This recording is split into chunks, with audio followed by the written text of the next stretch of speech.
Վրաստանի հայաբնակ Աղքյորփի համայնքը սահմանային անցակետերի ստեղծման օրվանից ամբողջությամբ կտրվել է Հայաստանից։ Մենք Հայաստանի կողմից ոչ մի բանից չենք օգտվում, այստեղ ոչ մի օգնություն չկա։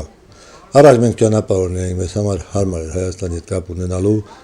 այսպես Աղքյորփի, Պրիվոլնի, Ստեփանավան, в общем, հետո շարունակությունը։ Հիմա ներկայությամբ վրացական կողմը, Տամոժնիայի կողմից ամեն ձևի հնարավորություններ ունի մեզ ճանապարհ տալու, բայց հայկական կողմը մեծ խնդրեմ է։ Գնում հասնում ես, ես ապրում եմ, ասենք, Աղքյորփի մեքենա, վրացական այս մեքենայով գնում հասնում եմ, Պրիվոլնյանից հետ են տալի։ Աղքյորփիում ամենաշատը բողոքում են աշխատանքի բացակայությունից։ Այստեղ զբաղվում ենք, կարելի ասել ոչ մի բան։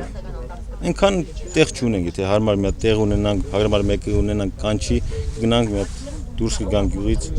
Հայաստան, Ռուսաստան։ Տեսել տվերը, ես կան վաճառորդ եմ ունեցել, ողջ եմ ունեցել, որ իրանց դաջին տամ,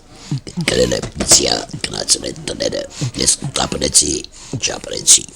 չկա գացիմությունը։ Հիվանդանոցի շենքը վաղուց իր նշանակությամբ չի գործում, հիվանդանոցը վերածվել է սոսկ բուժկետի, որի պատասխանատուն ազգությամբ թուրք բժիշկը հազվադեպ է աշխատանքի գալիս։ Բուժօգնություն ստանալու նպատակով Աղքյորփիի բնակիչները ստիպված են հսկայական տարածություն կտրել։ Ամենամոտիկ հարմար տեղը Վառնեուրն է, որը որ գտնվում է մեզանից 60 կիլոմետր հեռավորության վրա։ Դե ճանապարհների դուտեհակ հետագեն դուք կարող եք պատկերացնել։ Ի դեպ, չնայած գյուղն ամբողջովին հայաբնակ է, սակայն գյուղապետը վրացի է։